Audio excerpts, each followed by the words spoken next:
Je suis Aurélie et je représente Thomas aussi et Lorient Agglo en même temps. Il y a quelques encore représentants de la collectivité ici dans la salle aujourd'hui. Thomas a introduit quelques éléments là, de ses travaux hier en introduction. Donc en fait, l'exercice que je voulais faire, c'était en un petit marathon de 10-12 minutes, de vous présenter deux cas de réalisation et d'usage finalement de la télédétection satellite, donc de l'exploitation d'images satellites, et en l'occurrence Pléiade, là, donc des données qui sont accessibles gratuitement aux institutionnels par le dispositif Dynamis, qui est une composante de Dataterra. Et donc c'est des travaux qui ont été réalisés pour le compte de deux clients, une collectivité, Lorient Agglo, pour la réalisation d'une cartographie du patrimoine naturel, donc à la fois des habitats marins et terrestres, et à l'échelle de l'agglomération de Lorient, comme l'introduisait Thomas hier. Et d'autres travaux qui se sont finis en fin d'année 2023 pour le compte de l'OFB, pour la mise à jour de la carto des herbiers de Zoster, donc qui est une vraie composante, en l'occurrence pour Natura 2000 et la DCE. Il y a cet indicateur phanérogame marine et notamment de qualification de l'enveloppe surfacique et des taux de recouvrement des herbiers de plantes aquatiques. Et donc, le contexte, vous le savez, hein, c'est ce grand programme Life Intégré Mara qui touche gentiment à sa fin, il me semble, et qui a pu permettre finalement la réalisation, la mise à jour, la production d'états initiaux, mais aussi de mise à jour cartographique des habitats marins littoraux ces dernières années. Je trouvais intéressant aussi de recontextualiser un peu ces deux commandes publiques. Pour la seconde, là, les travaux finalement de carto de l'herbier de Zoster sur le golfe du Morbihan, c'est une commande, c'est une réponse à marché public, hein, donc on se situe vraiment dans une commande très pratico-pratique, hein, et on est très en aval un peu de cette chaîne de valeur dont on parlait depuis hier, hein. Il ne s'agit plus de recherche ni de recherche appliquée, mais de l'utilisation opérationnelle de méthodes qui sont un héritage des activités que vous ont présentées Marc et Touria, pour répondre à des besoins quotidiens finalement de production cartographique ou de surveillance environnementale. Donc une réponse à marché public 2022 en partenariat avec le bureau d'études TBM qui a réalisé beaucoup de terrain sur ces deux dossiers.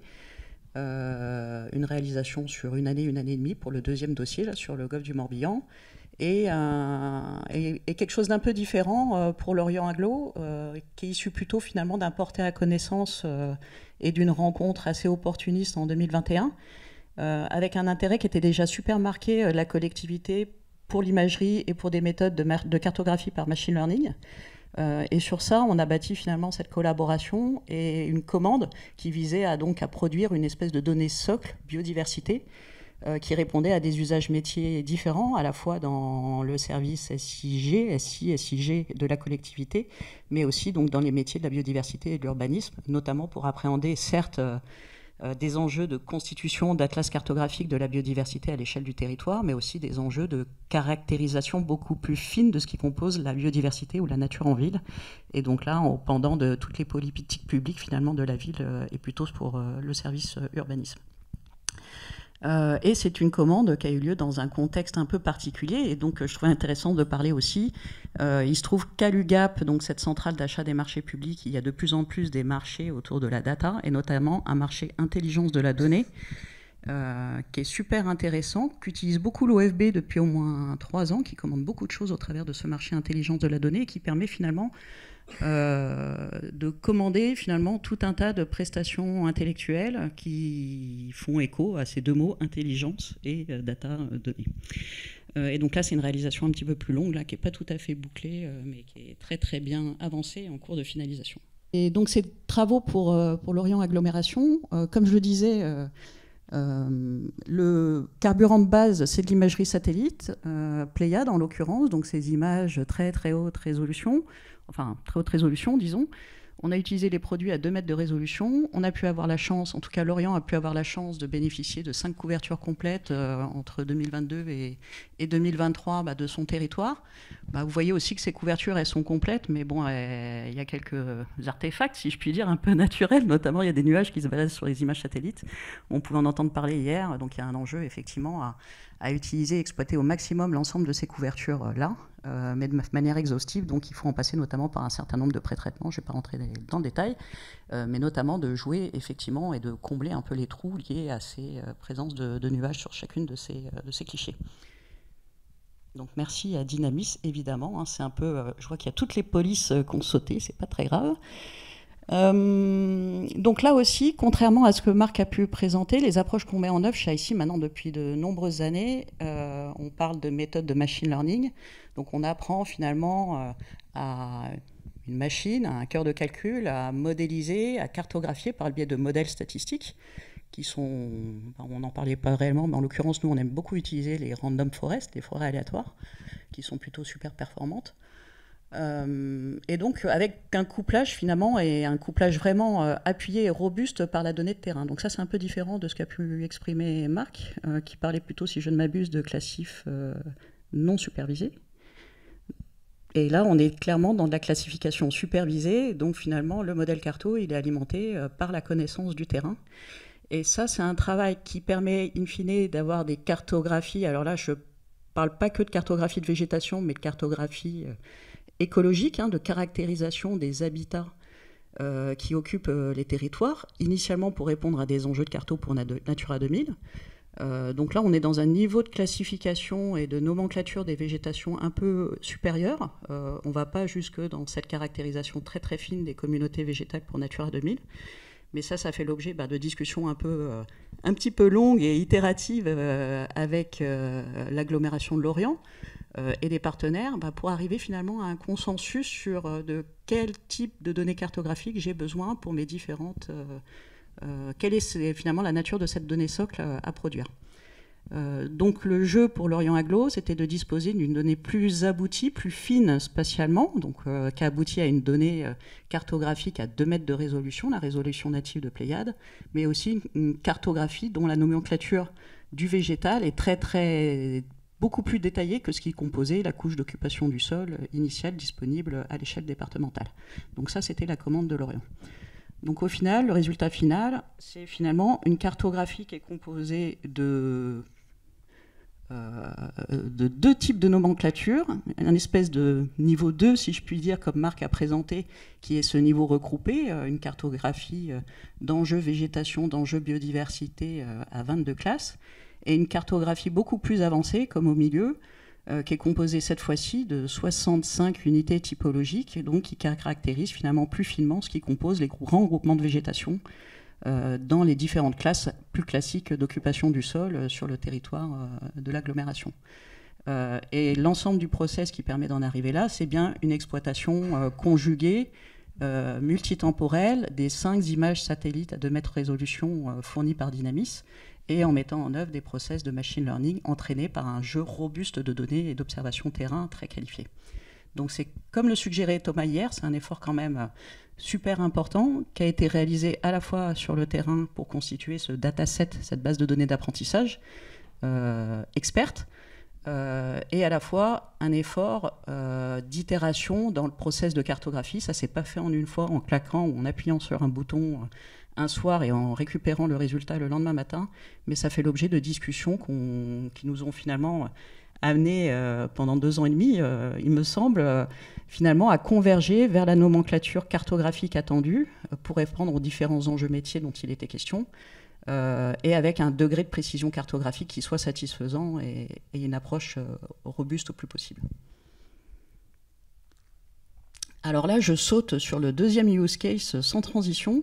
C'est le même genre d'approche finalement qui a été mise en œuvre sur le golfe du Morbihan en 2022-2023, mais cette fois-ci avec une série temporelle Pléiade beaucoup plus réduite, de seulement 2 dates. Là, il y avait d'autres enjeux, hein, c'était de disposer d'images satellites Pléiades à basse mer ou à très basse mer de Vivo, hein, donc c'est toujours un petit challenge d'avoir des images par des coef effectivement de 90, 95, 100 qui permettent de cartographier au plus loin l'estran, finalement. Mais ça a été chose faite. Il y avait une image d'archive qui existait de février 21 qui était super belle, et puis l'OFB a fait acquérir via Dynamis une image à l'été 2022 qui marchait bien. Et là aussi, le partenaire terrain incontournable, c'était TBM, qui est localisé d'ailleurs sur ce golfe du Morbihan, à Auray, Et donc l'approche qui a été mise en œuvre, c'est assez similaire à ce qui est mis en œuvre, mais de manière cette fois-ci un peu plus simple, sur le golfe du Morbihan, pour arriver à une cartographie relativement exhaustive de l'herbier de zoster intertidal, la zoster naine, si je puis dire, de manière dominante, et de cet herbier subtidal composé par la zoster marina. Un peu d'acquisition drone aussi, qu'on a utilisé finalement là aussi comme pour compléter finalement la base de données d'apprentissage d'entrée au modèle cartographie. Donc notamment dans les secteurs qui n'ont pas pu être prospectés à pied par TBM, ils ont fait voler sur quelques basses mers un drone, et de ça on a été piocher finalement un peu des stations ou des parcelles d'entraînement pour compléter notre dataset d'apprentissage. Alors c'est des résultats dont vous avez certainement vachement l'habitude. Enfin, Tauria, elle doit être saturée de ce genre de cartographie. Mais pour dire aussi que ces approches-là, elles sont maintenant extrêmement bien référencées par Ifremer, par l'OFB. Ça a pris un peu de temps, mais c'est devenu vraiment une approche qui est attendue, voire parfois plébiscitée, pour la production de cartographie d'habitats marins littoraux. Et en l'occurrence, c'est vrai que chez nous, ça fait longtemps, un peu à l'image de Marc High Tech Imaging, qu'on met ça en œuvre depuis une bonne quinzaine d'années en tout cas. Et donc, ces approches-là, elles permettent de réaliser ces cartographies un peu d'ensemble qui se veulent exhaustives, à haute résolution, très haute résolution, à 2 mètres. Elles pourraient être produites à 50 cm aussi, en utilisant le Pléiade fusionné à 50 cm. Nous, on n'aime pas trop ça, mais parfois, ça nous arrive de le faire. On voit qu'on arrive finalement à des cartes qui caractérisent la caractérisation des habitats benthiques sur l'intertidal, donc avec sa discrimination. Alors là, pour casser la fin du suspense, effectivement, la zoster marine, elle n'est pas cartographiée à partir d'images satellites à basse mer, mais c'est en tout cas la cartographie complète, notamment avec les prospections acoustiques ou par caméra que TBM a pu réaliser par bateau, qui a permis cette carto subtidale, en tout cas de la zoster marine. Et de la même façon, vous retrouvez, comme effectivement Tauria et Marc ont pu montrer, ces matrices de confusion en bas à gauche, qui permettent finalement de regarder un petit peu le niveau de séparabilité et de juste cartographie des différentes classes d'habitat. Donc en général, quand on s'y prend bien avec ces approches multitemporelles, machine learning, et avec des bons jeux de données d'entraînement sur le terrain fiable, on arrive avec des données de précision cartographique super intéressants, qui peuvent être de l'ordre de 85 ou 90%. De la même façon, très classique, l'attendu, c'est de produire des taux de recouvrement dans les 3 classes DCE attendues, et de plus en plus, c'est de produire aussi un peu de la métadata sur les niveaux de confiance de ces productions cartographiques. Et c'est ce qui a été également réalisé ici pour l'OFB sur le golfe du Morbihan. En guise de conclusion, merci. Au fil des années, on a tous gagné en maturité finalement pour la mise en œuvre et la réalisation de cartographie environnementale comme ça, que ce soit sur le milieu marin littoral ou sur le milieu terrestre aujourd'hui pour de la carto d'enjeux biodiversité terrestre ou d'enjeux de biodiversité en ville. Malgré tout, ça reste des projets qui sont assez complexes, et le cas de l'Orient est un bon exemple en l'occurrence. Mais qui sont vachement liés finalement au saut d'échelle.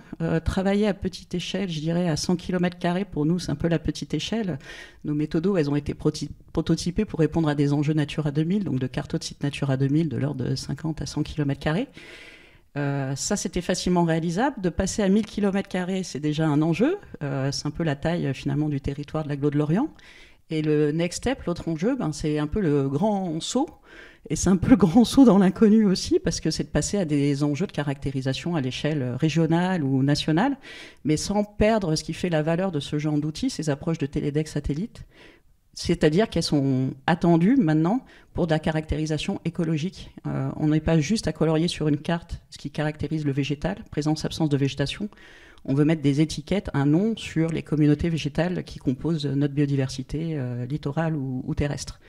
Et garder finalement cette valeur ajoutée en passant à la grande ou à la très grande échelle, ça nécessite de mettre en place finalement des stratégies méthodos de processing, de cloud computing, mais aussi vraiment de stratégie carto ou de stratégie de modélisation avec de l'emboîtement de modèles et une forte dépendance au terrain qui reste quand même omniprésente. Et ça, c'est encore un challenge pour nous pour ce passage à l'échelle. Et donc, c'est mes derniers mots. Juste pour dire aussi qu'il y a un nouveau programme qui démarre, financé par l'Agence spatiale européenne, sur le sujet du carbone bleu, Et donc là, je trouve que c'est un dispositif qui est intéressant, dont il va falloir peut-être trouver des synergies, hein. C'est un programme qui va aller très très vite sur 2 ans, mais avec une grande ambition de l'ESA de prototyper des produits Carto pour répondre aux enjeux de caractérisation du stockage carbone des écosystèmes marins littoraux. Et donc on a la chance d'être à la tête de ce programme-là avec un partenariat très académique d'ailleurs, dont Natacha Dulien, c'est une représentante ici dans la salle. Mais donc un consortium France-Canada-Espagne pour traiter finalement des seagrasses, des saltmarches et des mangroves, et la capacité effectivement cette caractérisation carbone de ces 3 grands compartiments biologiques, donc à une échelle qui se veut quasiment internationale et voire mondiale, quoi. Donc si vous avez de la data carbone dans vos labos, à Ifremer il y en a un petit peu, j'ai entendu dire, au Liens il y en a beaucoup, les uns les autres on intervient depuis quelques années, voilà, dans des projets qui sont maintenant très carbone et adaptation, transition climatique des territoires littoraux. Évidemment, vous êtes les bienvenus à participer à ce programme et à entrer dans cette communauté des users, des utilisateurs qu'on est en train de constituer, et puis qui de façon a vocation à être ouverte et à s'incrémenter pendant les 2 ans du programme. Merci.